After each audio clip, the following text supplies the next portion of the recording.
The Chargers are entering year 2 in the Jim Harbaugh era, and they are looking to see if they can spend a lot of money here and go deeper into the playoffs. My name is Tyler, here with my brother Ryan, and we are going to be doing our first mock free agency for the Los Angeles Chargers here in a moment. Before we get into that, if you haven't already, hit that subscribe button, tackle that bell, and while you're at it, leave a like and a comment. Let us know what you want to see the Chargers do this free agency. So, Ryan, with that being said, let's pull up their current free agents as of right now. They're entering the offseason with about $66 million in cap space as of the recording of this video, March 1st.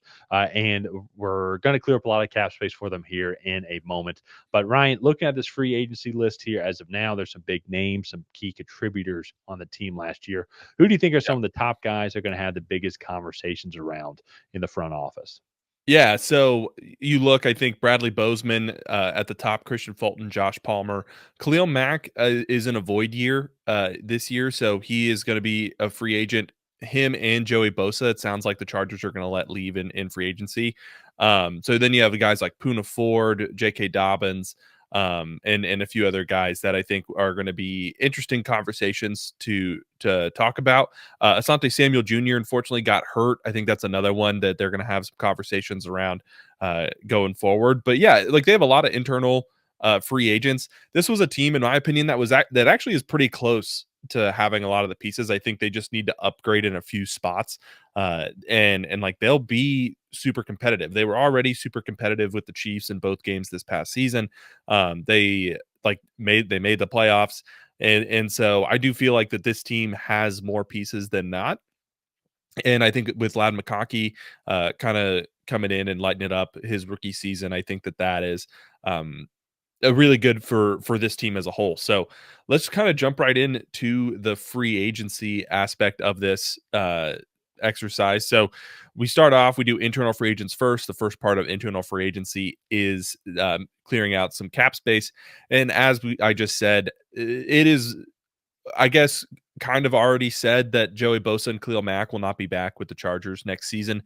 Khalil Mack is an unrestricted free agent, and Joey Bosa, they have said, well, they're going to release. They can clear up about $25 million in cap space by releasing Joey Bosa. And I think just for both sides, that might be the best thing. Joey Bosa's struggled with injuries. The Chargers, they kind of need the cap space. They want to rejuvenate this roster a little bit. And so turning over that edge position just as a whole, yeah, they're going to lose a lot of production, but I do think that they can go out in this draft and maybe in free agency as well and get guys that can come in and fill that void. So those two cuts, and then the other cut we made was Gus Edwards, clear up about $3 million. So I believe all in all that put them at about $95 million in available cap space to go Yep. out and spend this season, or this offseason. And I think that all in all, that's the right moves for them to make. Yeah, yeah, and I think that's kind of one of the things too. If you go look, like Joey Bosa did play in 14 games this past year, but only had 5 sacks. Khalil Mack, he played in 16 games and had 6 sacks. So only 11 million. Sorry, only 11 sacks. 11 million sacks would be amazing. But 11 sacks between these two guys. They both are Yeah. aging, and I could see why they'd want to move on from them. And you're already losing that veteran presence, but you're clearing up a lot of money as well. Well, it seems like the Khalil Mack money is going to be on the books no matter what. But if you're going to re-sign him, his cap space would be Yeah. up there, something similar to what Joey Bosa's might be. And this is going to be the draft if you want to improve and get younger at edge rusher position and running back. This is the draft to absolutely do it. And the Chargers they have a bunch of picks actually. Let me go back here to I the think they have like Chargers. 11. They got 11 picks. Yeah, so they have a Yeah. lot of maneuverability here as well. And so I also think too the skill position player area, and that's something we're going to address.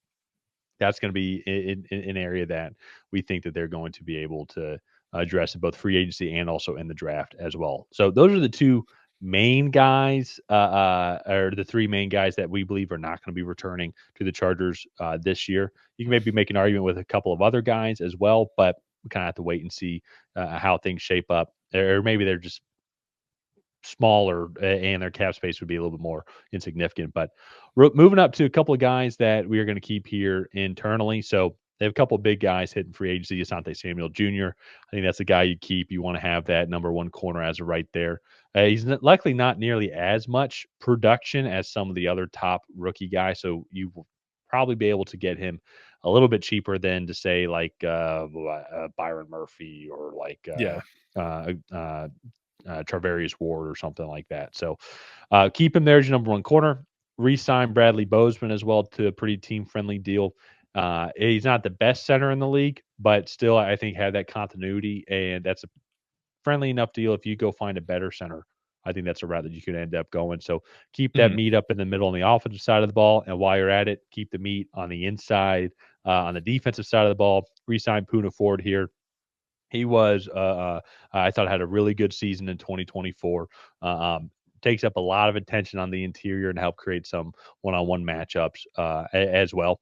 And especially, too, I think moving on for Khalil Mack and Joey Bosa as well, you do still have guys like Tuli Pelotau. I think I did decent on that one. He was actually Yeah. even the sack leader last year. So you bring Puna Ford back, then you have Tuli on the outside as well. I think that can be a guy that can start to really replace some more of that production. And so he had 8.5 sacks last year in his rookie year. I bet he could even go and have more double digit sacks next year as well. And then Christian Fulton, keep that cornerback too as well. Relatively team friendly deal also too. So keep that consistency on the outside. And then same with Denzel Perryman as well. And so these are definitely going to be more, I mean, not your big star studs, guys that you're going to want to keep like Asante Samuel Jr., but still good role player guys that you can get at team friendly deals. And once again, if you don't like this move though as well, you can go get other guys for very similar type of price here as well. The Denzel Perryman, we went kind of the Bobby Wagner approach, about 1 year, 5 million, thanks to his age, and Christian Fulton as well. There are some other guys also too that you can go and get in free agency that would potentially be about the same price, be that number two kind of guy as well. You go get like a Mike Hughes or maybe even a CJ Henderson or Mike Hilton as well, and be in that similar price, maybe in Stephon Gilmore also too. So Yeah. those are kind of routes that we ended up going. All in all, the Chargers defense last year was pretty solid as a whole, so might as well keep a majority of those guys back, especially too moving on from some key veteran leadership like Mack and Bosa. And so Ryan, Yeah. last guy here as well too on the offensive side of the ball. Who do you have us keeping here? Yeah, so Josh Palmer, I think this is just a team that's not in any situation to be letting consistent pass catchers walk. So outside of Lam McConkey, I think Josh Palmer was the number two, number three option there. Quentin Johnston wasn't quite consistent enough. They had Hayden Hurst and Will Disley that were um, reliable targets in their own right, but I just felt like Josh Palmer was another good option there. And so with some of the free agent additions that we're gonna have, I think Josh Palmer can definitely find a role in this offense, and him and Justin Herbert have a good connection. So I think it's worth kind of giving him a 2-year, $12 million deal just to kind of stick around. Maybe that's a little low. Looking at it now, maybe he gets like a Jacoby Myers type deal where it's like 3 years, 30. But I think that getting a nice team friendly deal here for Josh Palmer, I think is solid. So Well, and I think that's a big thing is if it's team friendly and a deal yeah, like this size wouldn't allow you or would still allow you to go and get if there's better talent, which we'll bring up here in a second. And so, but I think one other name too. Is there anybody else on the internal free agency side um, that we haven't gotten yet? So the one name too, J.K. Dobbins. I think they can bring him back since you let Gus Edwards go. And similar, I think mindset with Josh Palmer is you can get him to $3-4 million deal, bring him back, and that does not stop you from addressing the running back position at all when it comes to this draft class. He was a primary guy, yeah, and there was definitely a big noticeable difference in this offense when J.K. Dobbins was in the backfield versus when he wasn't. So I think bring him back here, still be that veteran running back to start off, and maybe if you go get Dylan Sampson or Trayvon Henderson as well in the second or third round. And then you start to pick up his more snaps here, then they'll be the future at that running back position for the Chargers. yeah, no, and I think that would be a good addition there. He's still 27. This was his first time having the majority of the season healthy. Yep. And so I feel like that makes sense. But let's jump into external free agency now. There are a few guys that we had our eye on. So first off, losing both the edge rushers, I think you're going to want to go and replace just the.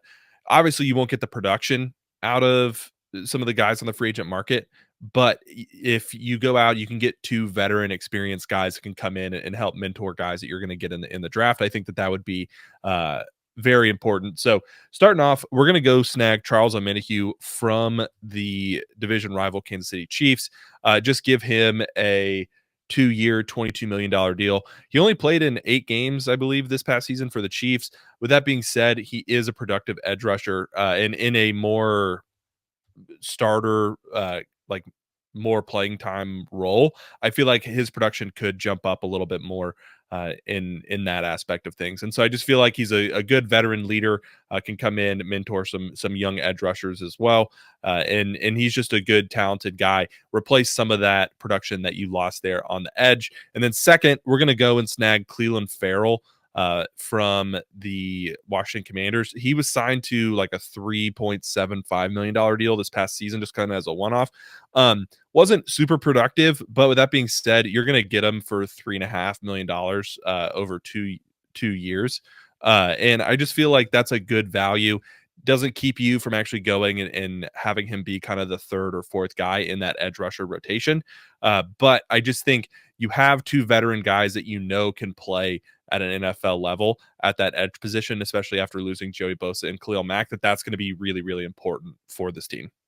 Yeah, yeah, and so I, it's similar as what we said at the beginning. Is having this class being like very defensive line heavy. I think you go get some veteran guys in there right now, but Mm-hmm. I think Charles Omenihu can come in and provide similar production. I think these two guys can go and get 11 sacks for you next Yeah. year, and that's what you're trying to play to replace for Khalil Mack and Joey Bosa at a much more affordable rate. And it still does not hinder you at all to go and get some key guys here in Mm-hmm. the edge rushing position, like if James Pierce Jr. were to happen to fall, or Michael Williams, or if there's like a Shamar Stewart or Nick Scorton, try and get Yeah. those guys in there. I think that is like that still doesn't stop you at all to try and just go get younger. And once again, too, you have Thule, who was your sack leader last year, and I expect he's going to keep on producing as well. So I like these moves, focusing on the edge rusher positions. And if you don't like the names, replace it with Chase Young. Replace it if you really want to splash Josh Sweat, but that's going to be a similar type contract to what Joey Bosa was going to be getting this year. Not as much cap space, yes, but still. So, and then how much does that leave us, Ryan, with cap space as of right now? About 40.2 million. So, and then there's one other name here as well that we're really going to discuss overall, and I think one of the things that was apparent is that Justin Herbert really liked Lad McConkey, but some of the other guys were still a liability. Yes, we did re-sign Josh Palmer, but still just have that veteran outside presence. But I think that they're going to make a big splash in free agency still with a veteran receiver. And if there's a guy that's going to become a free agency, more than likely going to become a free agency, the Jets, I think, have almost cut him almost certainly. It's going to be and then Davante Adams, and I think you bring Davante Adams in. I think that he'd love nothing more than to go and beat the Raiders twice a year. And so, well, we'll have to wait for them to officially get cut as well. But we're going to just change up these numbers here. So if it's something around Yeah. $18 million a year, I think that would be worth it. But I really love the image of Davante Adams on one side, and then you're going to have Lad McConkey on the other, moving them both around. And then you're still going to have the athleticism of Quentin Johnson also too. And but Justin Herbert, he's still one of the top 5 QBs in the league, and I think him throwing to Davante Adams would be Yeah. perfect for this offense here. And once again, too, this is short term. Does not stop you from going and getting some of the other guys here in the draft. If it's Jaden Higgins or, for example, Jalen Royals, or Mm-hmm. it should even get a Savion Williams, kind of a similar to Quentin Johnson-esque as well, Yeah. or Jack Bash. So it doesn't stop you from still addressing the receiver position, but you're improving that room immediately just by signing him. Yeah, and that to me, I think he's an immediate upgrade on the outside. He is definitely going to be on that free agent market, and I think he complements Lad McConkey and what this offense already has. And so now you mentioned earlier, you have Josh Palmer coming back. He bumps down to that receiver 3 role. Lad McConkey's kind of that 1B. Davante Adams can be that 1A. option, and even maybe those two can flip flop. But I think that is a really good, consistent pass catching room for Justin Herbert. You can go like if Colston Loveland is there on the board at their pick. I think that would be really intriguing as well. So all in all, I think this free agency for the Chargers is going to be really important. If they follow our guidelines, I like what we did for them. I think that they could be, I don't want to say be Super Bowl contenders because maybe that's like a little bit over the top, but I definitely think like the Chiefs, that if they can get some edge rushers here, I think the Chiefs are definitely vulnerable in that division kind of going forward. Obviously, they'll still have a chance with Patrick Mahomes and whatnot, but Yeah. I do like what the Chargers are doing. I think that they're on the cusp of being a really competitive team, and going here and kind of bringing back some of their key free agents, making some solid additions. I think it'll help them out a lot. Yeah. Nope. I like that a lot. It's going to be interesting, this AFC West battle next year. Yeah. So, with that being said, let's go ahead. Let's wrap this up here. If you guys have not already, please go ahead and like and subscribe. That is the best way to help out the channel. While you're down there, leave a comment on what you thought of this Chargers mock free agency. Did you love it? Did you hate it? What would you have done differently? Other than that, we'll see you guys next time.